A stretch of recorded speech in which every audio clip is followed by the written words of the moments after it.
One thing is certain about 5-year-olds.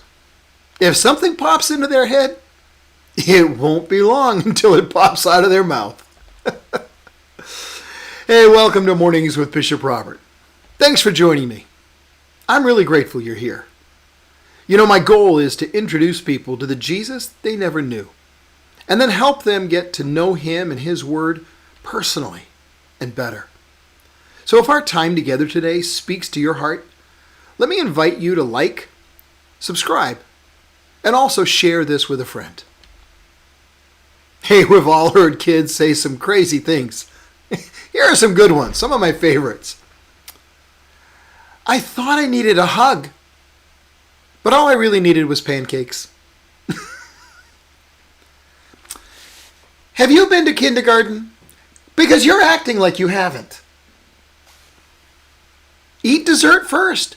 You never know when the world is going to end.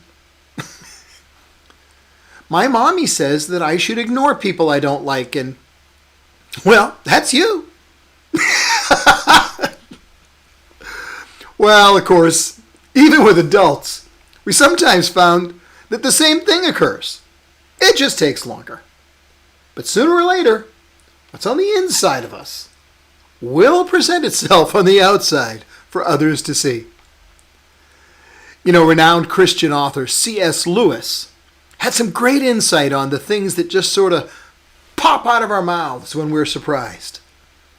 He wrote, "What a man does when he's taken off his guard is the best evidence for what sort of man he is.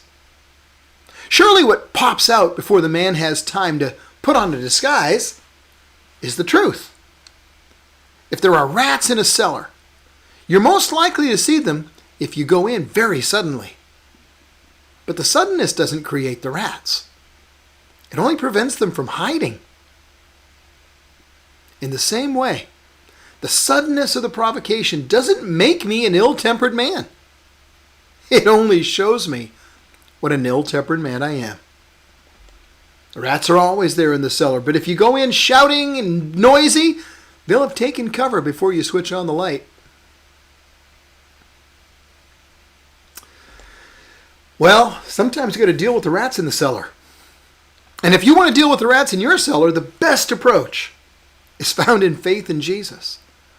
Because as he fills us with faith, that faith begins to displace the nasty things that need to be, well, rinsed and scrubbed away. I find it interesting that people who don't know Jesus sometimes feel like they need to get their act together, fix things before they come to faith and ask him to be the Lord of their life. To me, it's kind of like saying, "Ouch! Ooh, I just cracked a tooth. I think I'll find a good dentist after I glue all the pieces back in place." The time for the dentist is now, not after you tried to fix your own tooth, because you're not a good tooth fixer. Well, today's verse says, whatever's true, whatever's noble, whatever's right, whatever's pure, whatever's lovely, and whatever's admirable, if there's anything excellent or praiseworthy, think on these things. See, faith in Christ produces life. As we walk with him, he transforms us more and more into his image. He washes us. He fills us. He gives us gifts. He empowers us and he uses us, and it's all for his glory. He gives us the grace and strength to focus on whatever is true and noble and right and pure and lovely and admirable. See, he deals with the inside.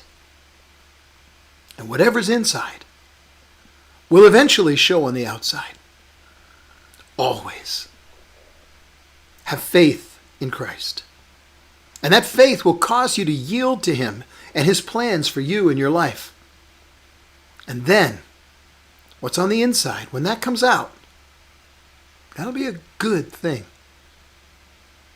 Your faith will be life-giving water flowing up from deep inside you, restoring, refreshing and empowering you, and touching those around you with his love. So be filled with Jesus and let it all hang out. Friend, that's all the time we've got this morning. Before you go, could I ask you to help me introduce people to the Jesus they never knew? Help them get to know him and his word personally and better. Please like this video. It does help more people see it. Then click follow or subscribe so that you and I can get together every day. Hey, if you want to click the link in the description, I'll send you a free copy of my book, Count to One. Pop it right into your inbox for you. Hey, and one more thing.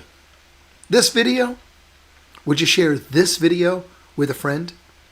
Because as you do, well, you're part of the team, touching hearts all over the world with the love of Jesus. Thanks for helping.